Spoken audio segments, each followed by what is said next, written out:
Ši savaitė Europos parlamente vadinama žaliaja.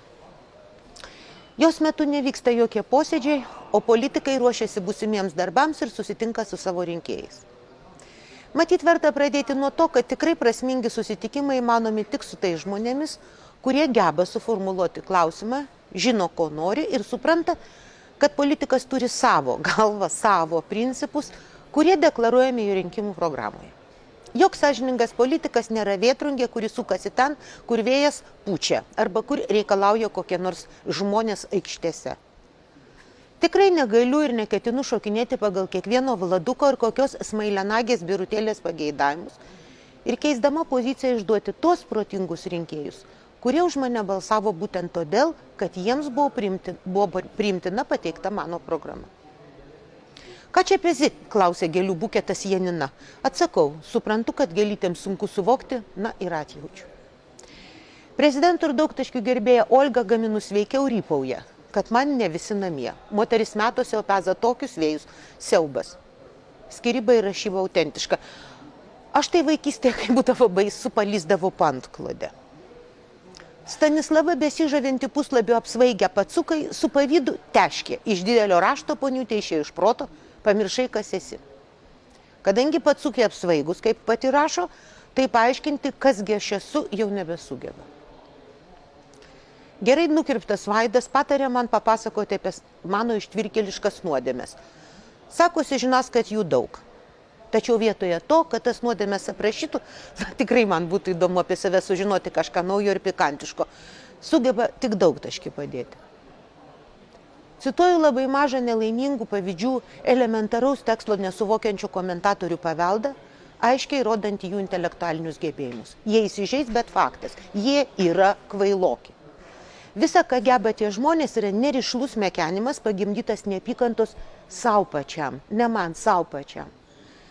Vis dėlto tie jų dūsavimai aiškiai rodo, kokia teisi lietuvių liaudės pasakų išmintis nuolat kartojanti, negerk iš pėdelės, avinėliu pavirsi. Kita vertus, man iš ties džiugu ir tai, kad visi, net man pačiai nuostabu, bet faktas, įrašai, kuriuose palaikomos mano mintis ir arba dėkojama už ketvirtadienio pokalbius ir darbus, parašyti išsilavinusių, adekvačių žmonių. Ta skirtis lengvai išvelgiama palyginus isterikuojančių heiterių ir palaikančių žmonių paskiras. Pabandykite palyginti. Tad aš ir toliau kalbėsiu su tais, kurie masto, supranta, ką girdi ir kuriems mano įrašai teikia pridedamosios vertės, bei paaiškina tuos ir kitus procesus. Ateityje nieko nekomentuosiu niekada, bet žinokite, aš atsakinėsiu į protingų žmonių klausimus. O dabar sustosiu ties keliais, kurie dažniausiai kelia daugiau aistrų arba tiesiogiai, netiesiogiai skamba itin dažnai. Taigi, ar tikrai antivakseriai kalba tautos balsu? Kodėl svarbi LGBT žmonių lygybė, bei kas ir kodėl bijo Stambulo konvencijos? Dėl laiko stokos nesiplėtosiu, bet labai rekomenduoju perskaityti profesoriaus Gintauto Mažeikio straipsnį Skiepai, homofobija ir autoritarizmas, kuris nesenai skelbtas LRT puslapyje. Ten profesorius primena dar 1950 metais Kalifornijos universitete atliktą tyrimą, kuris rodo tiesioginį sąryšį tarp užkrato baimės, homofobijos ir autoritarinio mąstymo. Vėliau atlikti tyrimai iš principo išvadas ne tik patvirtino, bet ir praplėtė. Autoritarinė asmenybė linkusi valdyti ir atskirybių suvokti negeba.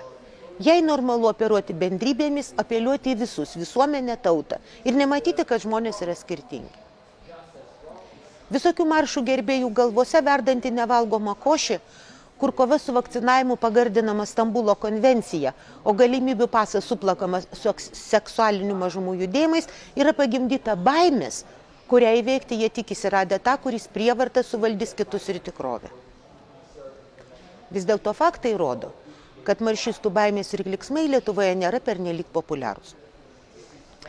Štai rugpjūčio viduryje Europos parlamento užsakymu atlikta Eurobarometro apklausa teigia, kad lietuviai palankiai vertina, labai netgi sakyčiau palankiai palyginus, vertina ES vakcinavimo nuo COVID-19 strategiją, o net 3 iš 5 šalies gyventojų įsitikinę, kad pasiskiepyti nuo COVID-19 turėtų visi. 53% Lietuvos žmonių labai arba greičiau patenkinti tuo, kad kaip šalies valdžiai gyvendino vakcinavimo nuo COVID-19 strategiją ir tai 3 procentiniais punktais viršija net sąjungos rezultatą. Beveik 2/3 lietuvių sutinka, kad ES skaitmeninis COVID pažymėjimas yra saugiausia priemonė laisvai keliauti po Europą per pandemiją, o 3 iš 5 Lietuvos gyventojų taip pat patenkinti valstybių solidarumu pandemijos metu. Demokratija, priešingai nei rėkauja visokie maršistai, nėra daugumos ar juolab tautos valia. Demokratiniai institutai remiasi įstatymo viršenybę ir pagarbą mažumoms. Neįmanoma kalbėti apie gerovės valstybę ir teisingumą, jeigu nuo jo įstatymiškai atskiriamos ištisos žmonių grupės. Ir ne, dabar kalbu ne apie kokią nors esą pažeistųjų teisių kaukiančią, dėl savo pažeistų teisių kaukiančią antivakserių ordą. Šitie žmonės niekaip teisiškai nėra atskirti nuo galimybės skiepytis, nesirgti, taigi jų teisės dalintis bendruoju gėriu yra išsaugotos. Dar daugiau. Šaukdami apie esą pamintas jų teisės sirgti ir mirti, jie nenori ar nesugeba suvokti, kad taip jie išties naikina bendrai ir gėrį ir primityvių baimių bei savo kaprizų vedini, siunčia į mirtį silpniausius visuomenės narius. Mirtingumo skaičiai tai labai gražiai rodo. Vyresnio amžiaus žmonės kartais net pasiskiepyje su pašalinėmis ligomis, dažniau miršta. O va štai LGBT bendruomenė daugelį valstybių ir net kai kuriuose ES šalyse, tarpe jų Lietuvoje, tikrai patiria atskirtį. Negali naudotis net tokiomis teisėmis, kaip teisė tuoktis, yra nuolat pašiepiama, kenčia nuo neapykantos kalbos. Ypatingai komplikuotas homoseksualių paauglių gyvenimas. Tikrai nekartą girdėjote kai kurios žmonės drąsiai aiškinant, kad jie neturi nieko prieš homoseksualius asmenys, tik jos labai pykdo, kad tie žmonės demonstruojasi. Bet ką daugiau, jei neatvira panieka, reiškia žodžiai, kurie iš kito asmens atima tai, ko pats gali mėgauti. Būtent todėl, kad noriu, jog visi europiečiai turėtų vienodas teisės, spalio viduryje kartu su kitais 386 kolegomis balsavau už rezoliuciją, kuria valstybės narės ir Europos komisija raginami šalinti visas kliūtis, su kuriomis susiduria vaivorykštinės šeimos, negalinčios pasinaudoti teisę laisvai judėti po Europos Sąjungą. Dabar daugumoje valstybių narių vienos lyties asmenys turi teisę sudaryti santuoką arba partnerystės sutartį ir auginti vaikus. Tačiau ši jų teisė išnyksta, kai jie patenka į valstybės. Deja, dažniausiai postautoritariniuose rytuose, kurios neleidžia vienos lyties asmenų partnerystės arba nesuteikia galimybės tokioms šeimoms auginti vaikus. Tai, mano galva, neteisinga ir turi būti panaikinta. Taip pat labai neteisinga, kad vaikas, kurio gimimo liudijame vienoje šalyje, teisėtai nurodytų vienos lyties tėvai, kitoje valstybėje narėje netikėtai gali likti apskritai atsiradęs iš dangaus be tėvų ar pilietybės. Beje, balsuodama už šią rezoliuciją aš pasirinkau žmones, o ne vien įstatymo raidę. Daug vakarietiškų krikdemų visiškai pritardami LGBT teisė į civilinės santuokas ar partnerystės bei lygioms jų vaikų teisėms vis dėlto atkreipė dėmesį, kad šis sritis pagal dabartinę struktūrą priklauso valstybių narių kompetencijai. Toks vidinis principų susikirtimas lėmė, jog nemaža dalis Europos liaudės partijų grupės, kuriai priklausau, narių susilaikė. Tai nereiškia, kad jie nepalaikė LGBT. Tai reiškia, kad jie matė problemą teisinę. Pastaroje Strasbūro sesijoje taip pat vėl kalbėta apie smurtą artimoje aplinkoje, kurios suvaldymui ir skirta Stambulo konvencija. Deja, bet faktas. Lietuva viena tų valstybių, kur daugybė moterų patiria psichologinį, finansinį ar net fizinį smurtą. Apie psichologinį ir finansinį smurtą Lietuvoje net nekalbama. Pandemijos metu tos bėdos dar labiau paaštrėjo ir vis dažniau skaitome apie sutuoktinių nužudytas gyvenimo drauges ar žmonas. Stiprėjant autoritariniam pasipriešinimui moterų teisėms bei smurto artimoje aplinkoje, Europos parlamentas balsavo už tai, kad smurto lyties pagrindų nusikaltimai būtų pripažįstami europinio lygio nusikaltimais. Ir tada jau negalės niekas šūkauti, kad va, čia galima tas moteris mušti, nes pas mus esą tokios tradicijos. Stambulo konvencijos oponentai nuolat kartoja du argumentus. Pasak jų, tas dokumentas esą priešingas tradicijai, nesiteisina lyčių įvairovė.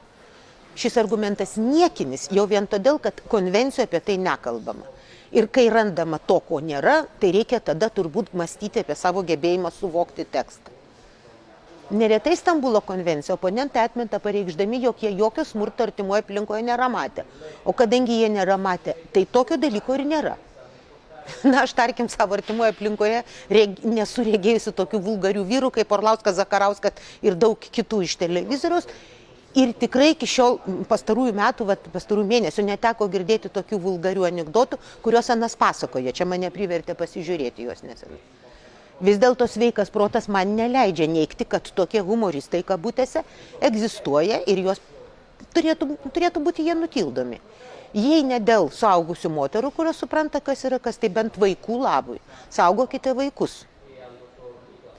Baimių ir neapykantos kamuojami komentatoriai, visokių pakraipų maršistai turi teisę kalbėti ir rašyti. Aš manau, kad tai puiku, jog jie komentuoja vis daugiau. Ir komentuoja mano paskyroje vis daugiau. Kuo daugiau jie kalba, tuo akivaizdžiau, kad pasakyti jie neturi ko.